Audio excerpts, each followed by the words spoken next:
Yeah, make sure you're nice and close to my face so you can see me. I'm trying to hold this shit in. God, I hate myself. I'm just gonna go squat to my fucking nosebleeds. It's either small wiener or small thighs. Either one, it's a problem. I'm not one of those guys that has to work out for the camera.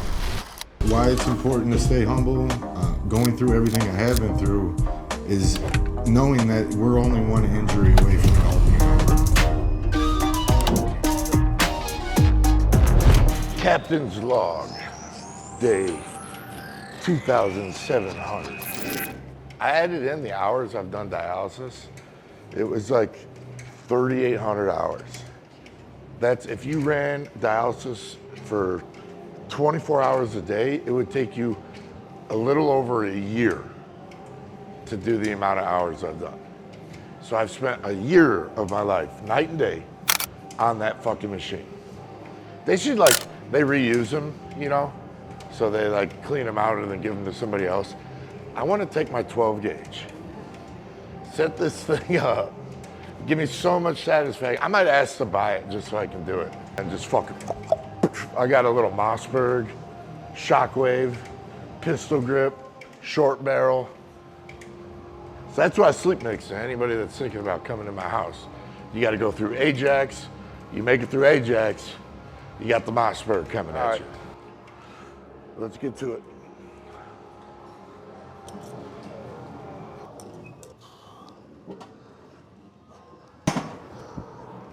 Oh, feels good. I've been doing seated leg curl.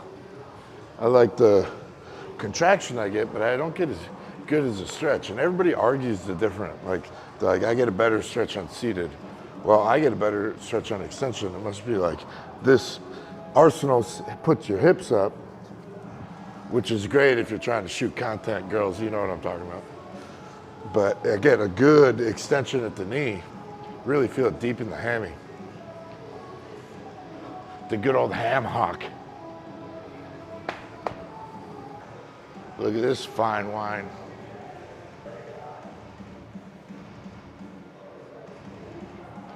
IGers be like, she just got on the treadmill for like 3 minutes just so she could film it. And it's gonna have that motivational go. When you just don't feel like it's in you, just keep going. Your goals are just right there.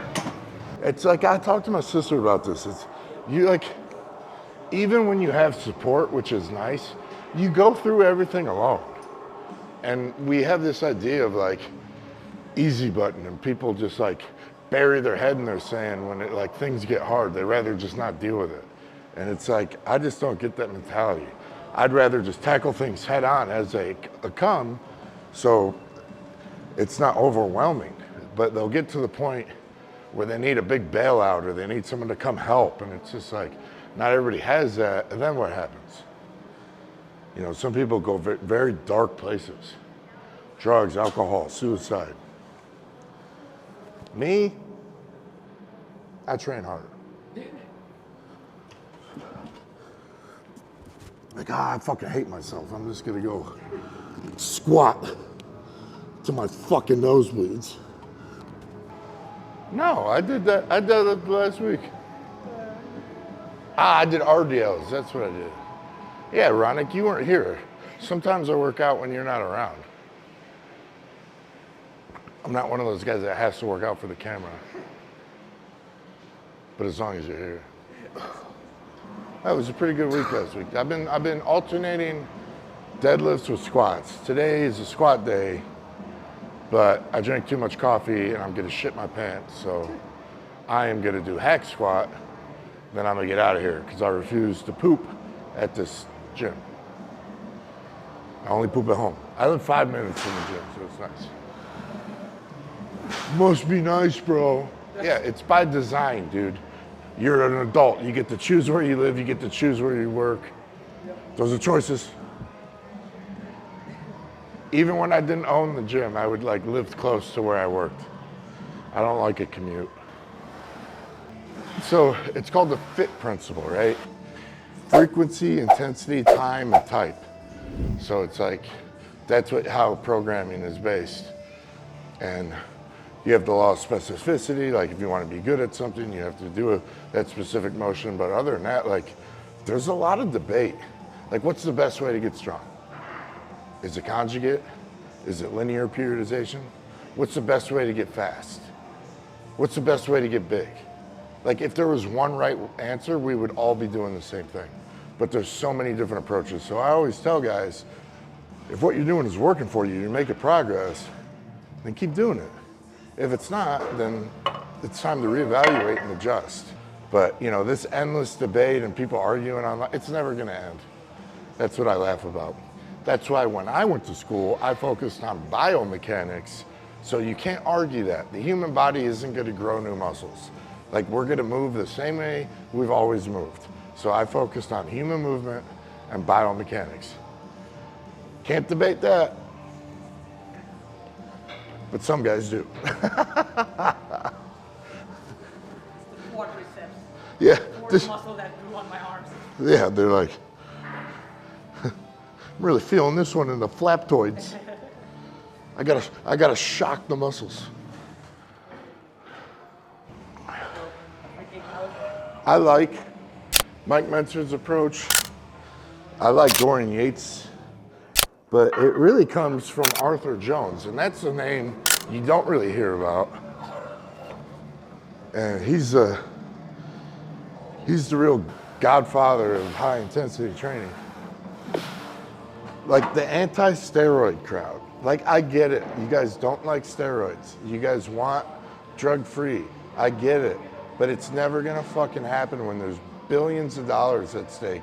People are gonna use substances in order to get a chance at those contracts. And I'm talking about professional sports, Olympic sports, and getting sponsorships from big companies. And like you guys think that like trolling people is the answer. It's not. Like it's ridiculous. And then like majority of the people that are using steroids are using it recreationally. Like they're not competitive. Leave them the fuck alone. But the anti-steroid crowd is so annoying on fucking comments. They're so annoying.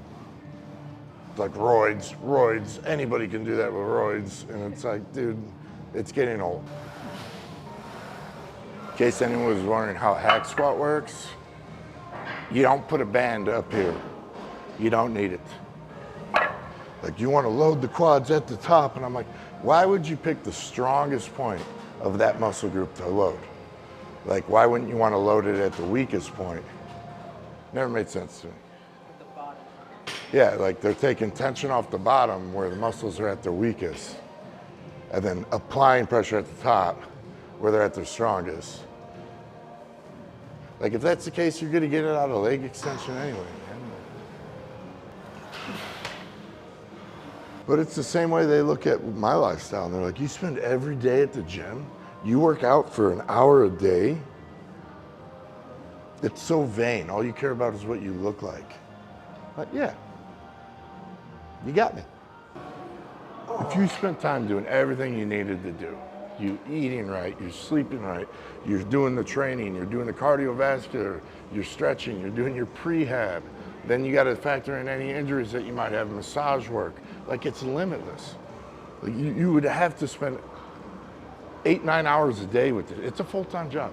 It's like they say bodybuilding is the hardest sport because you don't get any time off, and I can agree with that.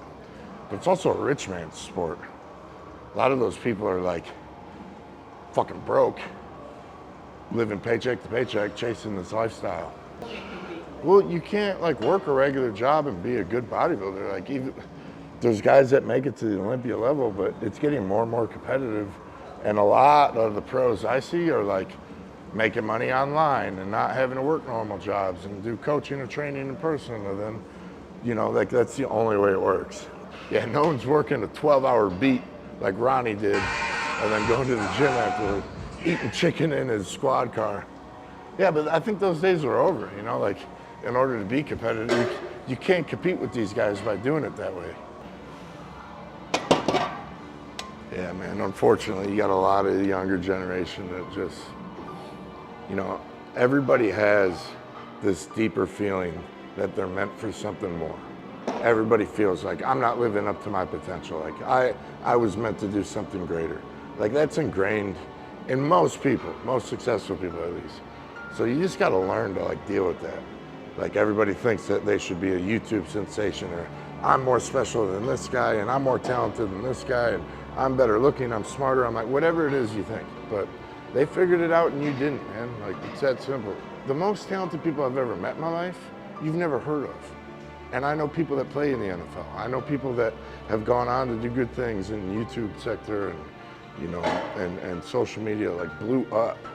And I know people way more talented and way better and could have been, should have been, would have, but they didn't. So, you know, the difference isn't talent or entitlement. A lot of it is luck, just being at the right time at the right spot. And the other side is like willing to work.